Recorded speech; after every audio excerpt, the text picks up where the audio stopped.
மின்சார வசதியின்றி cellphone torch light வெளிச்சத்தில் படித்து 500க்கு 492 எடுத்த அரசு பள்ளி மாணவியின் வீட்டிற்கு இலவச மின் இணைப்பு கொடுத்த அதிகாரிகள்.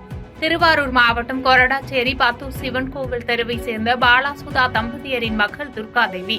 இவர் கொரடாச்சேரி அரசு பெண்கள் மேல்நிலைப் பள்ளியில் 10ஆம் வகுப்பு படித்து வந்த நிலையில் தற்போது 10ஆம் வகுப்பு பொதுத் தேர்வு முடிவில் துர்காதேவி 500க்கு 492 மதிப்பெண்கள் எடுத்து மாவட்ட அளவில் 2ஆம் இடத்தை பிடித்து அசத்தியுள்ளார். இதுகுறித்து அவர் ஊடகத்திற்கு அளித்த பேட்டியில், கடந்த 2 வருடமாக தனது வீட்டில் மின்சார வசதி இல்லாத நிலையில் செல்போன் டார்ச் லைட் வெளிச்சத்தில் படித்து இந்த மதிப்பெண்ணை பெற்றதாக அவர் தெரிவித்திருந்தார். இதனையடுத்து இந்த செய்தி பரவியதைத் தொடர்ந்து திருவாரூர் சட்டமன்ற உறுப்பினர் பூண்டி கலைவாணன், திருவாரூர் மின்வாரிய அதிகாரிகள் ஆகியோர் நேரில் ஆய்வு செய்து மாணவியின் வீட்டிற்கு இலவச மின் இணைப்பை அளித்துள்ளனர். இச்செயல் அப்பகுதி மக்களிடையே நெகிழ்ச்சியை ஏற்படுத்தியுள்ளது.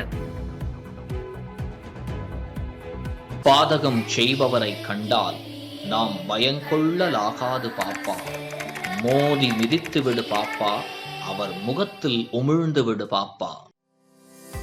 அண்மை செய்திகளை உடனுக்குடன் தெரிந்து கொள்ள இணைந்திருங்கள் இயம்நாடு தொலைக்காட்சியுடன்.